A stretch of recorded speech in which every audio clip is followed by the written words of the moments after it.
and Mama Pearl and Macomb, characters that are in my book, they stood out in my mind because my mother, I did not live with my mother, but my mother lived in the same community. I ate at my mother's house every day. I slept at Macomb's house after Mama Pearl died.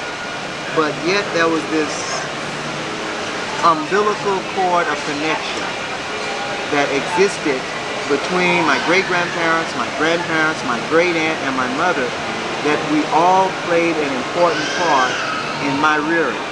So I had the chance to look at older people not in a negative sense, but in a very warm sense, very positive sense. Because had it not been for Papa, I would not have had frozen custard ice cream and hot French bread every Saturday morning.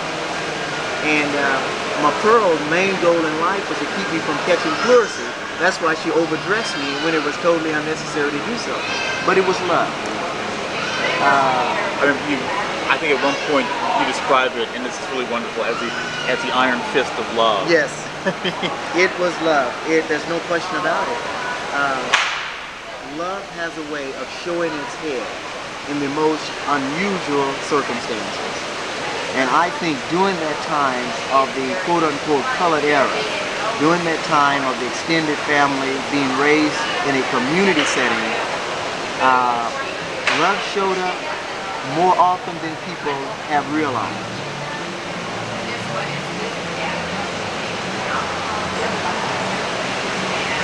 How do you account for there's certain qualities of the narrative that are almost dreamlike, almost fairy tale-like? I guess it's because it's told from the perspective of a child. Were those your visions, or is that more of a literary device that I think that would probably be more of a literary device. That's the style in which I had chosen to write, because I didn't want to find myself putting words in your mouth. In other words, when you read a chapter in my book, I want it to be general and cultural enough that you can place yourself in the setting.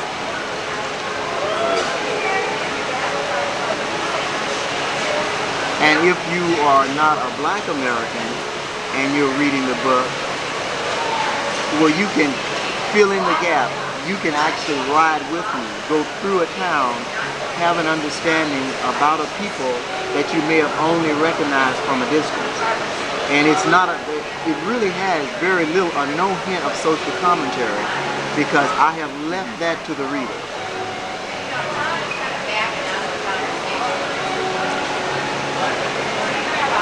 One of the things, well, one of the many things that I liked about the book is that I just kept seeing things, like I said earlier, from my own childhood. And in that way, I think for Black people, we begin to realize that a lot of our experiences are general. I mean, was that a goal to make your experiences not necessarily particular, even though they are very rich, but in a way to say, you know, here's my life, and certainly there are things about other Black kids who grew up in the 50s and 60s. It's the impact of a town, the impact of a people who were able to have their own agenda in spite of an agenda set by a broader society. And that's what I wanted, that's what I really wanted to point out with that particular part. One thing I want to ask you about is the hierarchy in the town. I just think you handle that so well when you talk about people who, so-and-so was almost white, and so she hid her face from the sun. Were those burning issues when you were a kid? Because and I bring that up because that whole issue of color and hair are things that are gone from kind of our social discourse about ourselves. So I was really interested to see how lightly you treated that. it was an issue. But it's amazing, it's sort of like a very dark-skinned black American picking cotton. In the next row, there's a black American who's almost white picking cotton. And the one who's almost white is completely covered to retain as much of her whiteness as she possibly can. Whereas the one who's real dark is able to really enjoy the little breeze that is coming, because he or she does not have their head and face all covered up. But it really wasn't talked about a lot. There were some people who took pride in the fact of their color because it afforded them an entree to a social status within the broader community that perhaps the darker skinned black person did not enjoy. But for the most part, within the community itself, it was not a wedge between the communities or between the people. Because you describe a real dark-skinned woman as Black Beauty, with a body like a Coke bottle. I just thought that was really wonderful. When you were a child,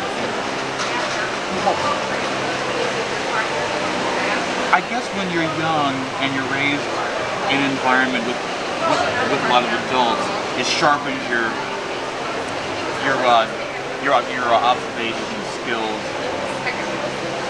Did you have a lot of trouble jogging your memory? I mean, I know for me, just reading this stuff, I just kept having rushes, and I kept telling myself, don't personalize this experience. Just read this.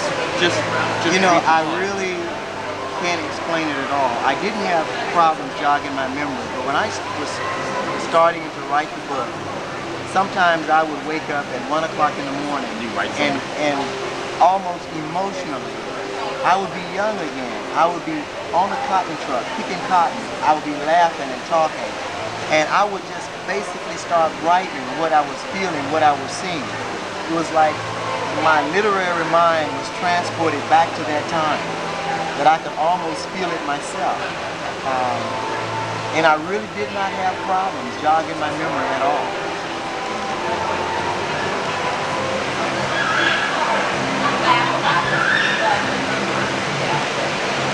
When you moved from the north to the south, and out of that culture, what are the kinds of things that struck you when you got to St. Louis and you landed in Union Station, and there were no separate places for black folks to be, et cetera, et cetera. I mean, Well, I tell you now, I'm going to have to handle this question very delicately, because my second book starts with chapter 11. Starts in St. Louis. It's a colored view of a big city. And so I'm not really sure what the title will be, but that is what I will talk about, because I had fixed ideas of what life would be like north of the Mason-Dixon line. And for me, St. Louis was not only my gateway to the West, but it was my gateway to my future. And I had definite dreams of what I could accomplish here, but however, I didn't find all that I was looking for, and nor were all the Marco tales of grandeur what they were supposed to have been. It was different, mind you, much different than Glen Allen, Mississippi, but at the same time, it was not all that I had dreamed it would be.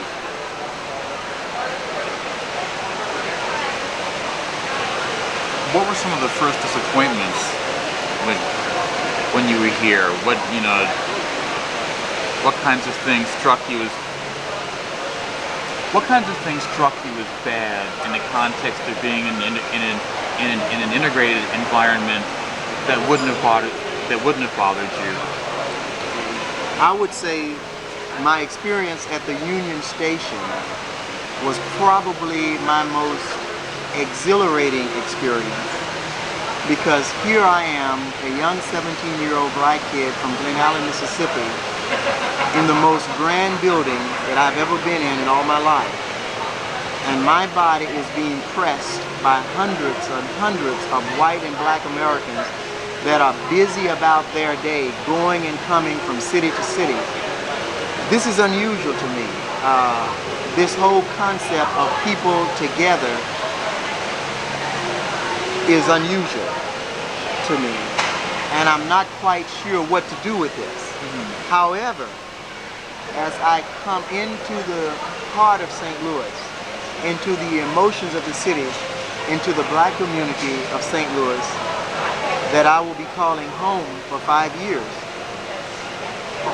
there were some things that took me back to Mississippi that I had not expected to find. There was a definite culture of domestic work here that I didn't realize existed. I was used to butlers and maids and handymen in Mississippi because there weren't that many choices.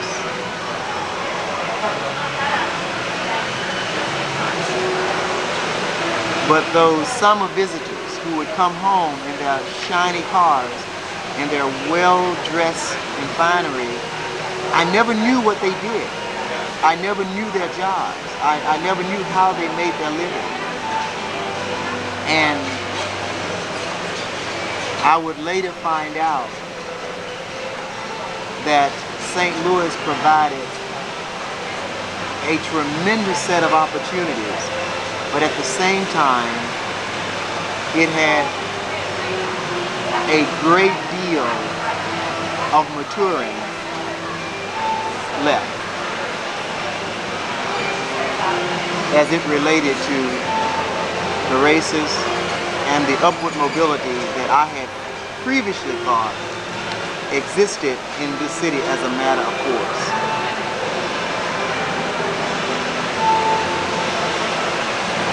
So you're saying that you were surprised to see black people here doing many of the same things that they were doing in the South? Yeah. But the difference though, and here's the thing, because the counterbalance is this, is that there was a progressive note about that St. Louis involvement. It was not a terminal sense as in Mississippi. Maybe the pay scale, maybe all of the feelings that went along with that type of domestic work, maybe the two were so different here that it provided a different emotional response to a similar occupation.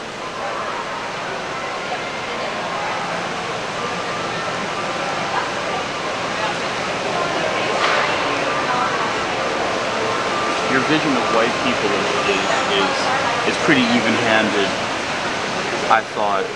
Was that the way you saw it then? And to some degree, the way I see it now.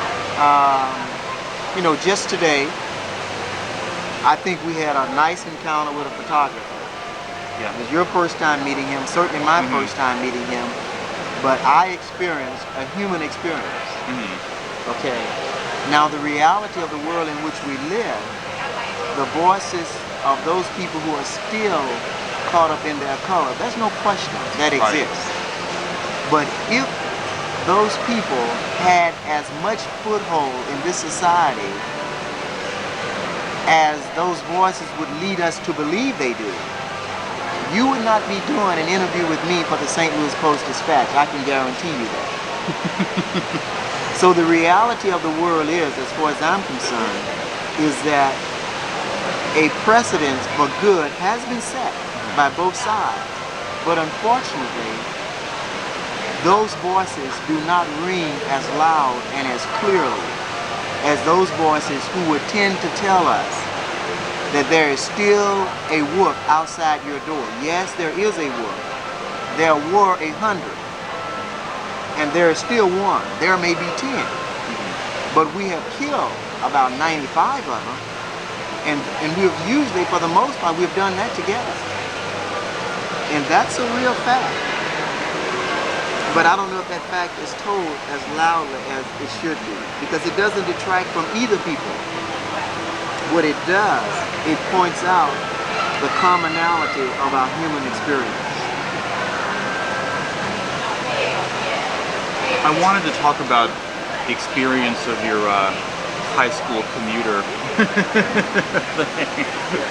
My grandmother used to talk about having to walk 10 miles to school every day, and still have to do your chores in the morning, etc., etc. But I guess that given the family that you were from, Papa was a preacher,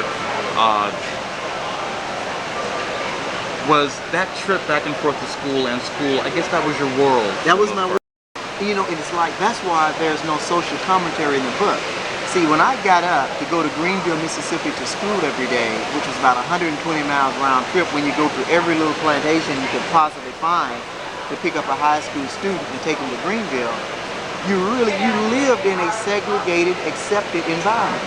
So you really didn't spend your days discussing the social implications of the ride. Your concern was whether you'd get there on time, whether you sit by a pretty girl on the way there, or whether you would have your lesson done, or if you didn't have it done, would someone let you copy theirs? I mean, there was a life within that environment that was not one of social commentary. Right. Do you see what I'm saying? I do see what you're saying. But I remember very strongly in the 11th grade when the rumor came out that Mississippi would finally become integrated. Now, it didn't happen, but that was the rumor, and everybody was trying to figure out who would be riding our bus. Now, it really should have dawned on me that that would have eliminated the bus ride, because the White High School was 1 block behind my house. Well, 2 blocks. Right. But we were all trying to figure out, now that the system and Western Line will be integrated, who's going to ride our bus? I never knew because it never happened in my time. But that was the only social commentary that I could recall about the potential integration process. Who would be riding our bus?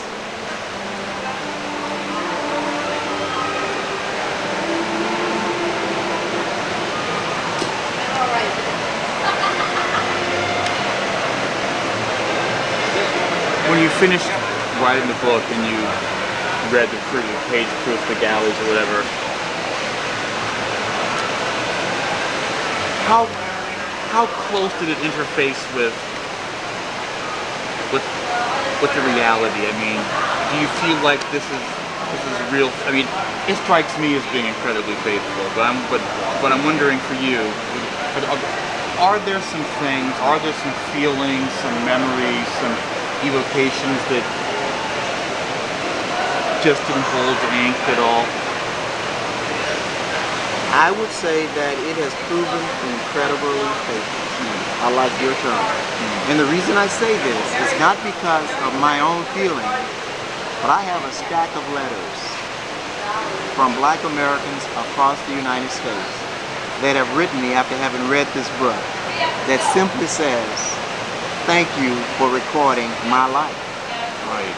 And these people may not have even lived near Glen Allen, Mississippi. But as you earlier said, there is something about the human experience. There is something about the Black experience in particular that has a common thread that runs from one small community to the other. And I think that colored, it's a short term for the book, for some way, literally speaking, we have been able to pick up that thread and make it available to Black Americans across the country. I really like the section about the fair in the minstrel show, and I was wondering if you had left out some maybe some things that may have been a little more titillating for you as a young teenager. You know, I remember that show, and I could remember all the excitement of stealing in with Bobby to see it, and I can remember the dancing. I can remember the older men oogling and just going bananas. You know, and I could remember the ladies with mascara. Those are things you didn't see in Glen Allen, Mississippi. I mean, these were gorgeous colored women that were just no overweight. I mean, just gorgeous ladies. And I can remember that without any question. And I know that I must have seen some things, but I cannot remember seeing anything other than the fact that I saw the stage, I saw the dancing, I saw the skimpy costumes, and I don't know if I left before anything other happened, but that's what I remember. But even that, you see, you got to remember, this is a long time ago. Yeah. You know, even what we would call a skimpy costume then would be called modest today.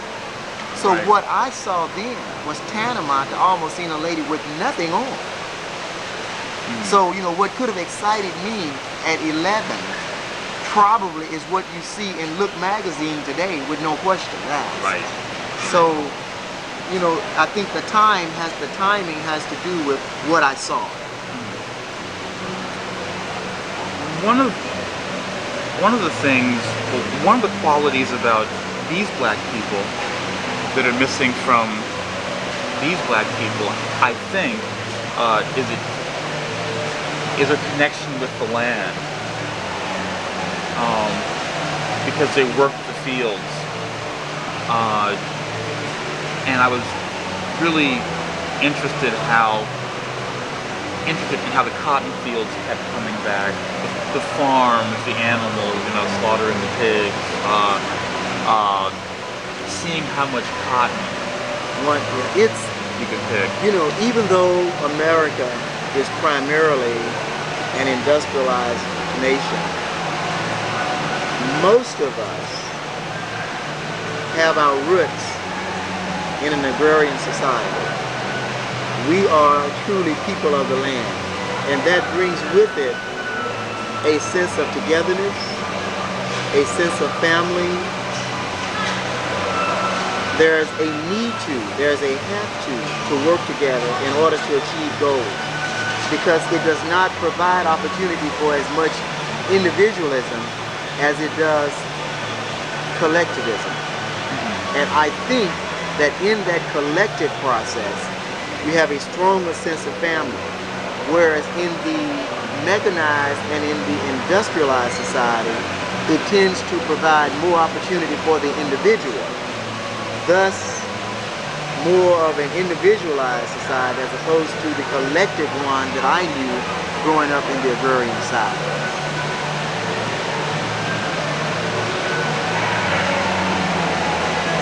What did you learn about yourself, if anything, after writing the book? Did you have any new insights into your personality? Did you confirm anything in your mind about the way you grew up and how that may have shaped the values that you have now? Yes, it goes back to my first statement. We need mentors and heroes in this world. There's no question about it. And for a lot of our lives, perhaps at a point, we didn't know where to get those people from, you know. But after completing this book, seeing it, reading it, reviewing it, it reaffirmed in my heart and in my mind that myself, along with hundreds of thousands, even millions of black Americans, we have heroes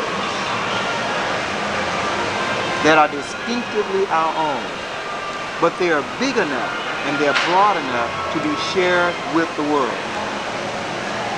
So now, like I spoke to the Tulsa graduates of Harvard University, and I used as my basis for my conversation the story about Cuda Man, the cotton picker. That's because growing up in Mississippi, I wasn't trying to buy American Airlines or build the Atlantic City boardwalks. I didn't need Donald Trump as a mentor. My goal was to pick 201 pounds of cotton.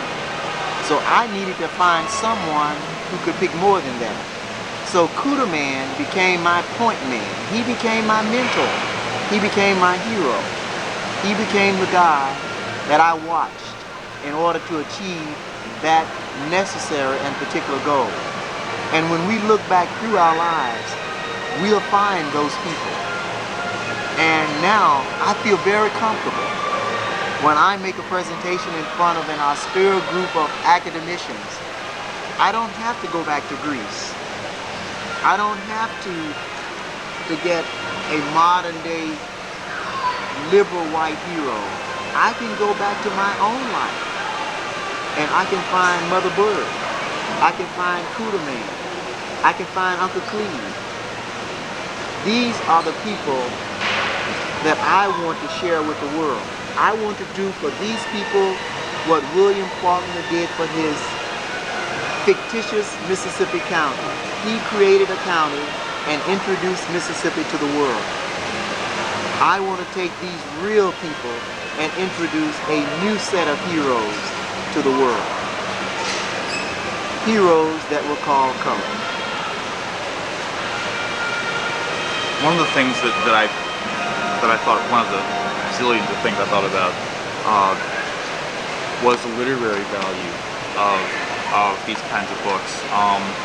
I was thinking about all the way back to slave narratives, how slaves told their stories, and how they didn't necessarily have anybody to look up to except the person who had made it out before that, and we really do seem to have a storytelling tradition in our culture that is pretty rich. Had you thought about that? Had you given thought to other blacks who have written their stories? I really truly have not. But I've always known that as Black Americans, we have had a wonderful story that is totally American to tell. I mean, to me, we are part and parcel of the essence of this country. Because this country has built into its fabric resiliency, achieving against the odds, success in spite of failure, bucking the system and making it work. No one can tell those types of stories any better than Black Americans. But young Black Americans who are having problems today, that's the thing that this book is allowing me to do. It allows me to go to high schools and colleges and talk to young Black kids who may have gotten caught up in the Madison Avenue world without the economic resources to make it happen. And that dichotomy is wreaking havoc in a lot of our inner cities and a lot of places. But I can go back and say there was a time when situations were even worse, when money was less and opportunities were almost non-existent. But yet, the quality and the character of a person that was hidden deep within these people, it was pulled out. And achievement after achievement after achievement, it's like a flood tide. It could not be stopped.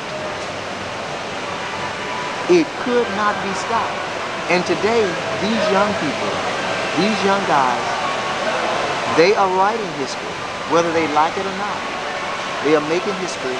They're writing stories for their children, for their grandchildren. They're writing a part of American history right now.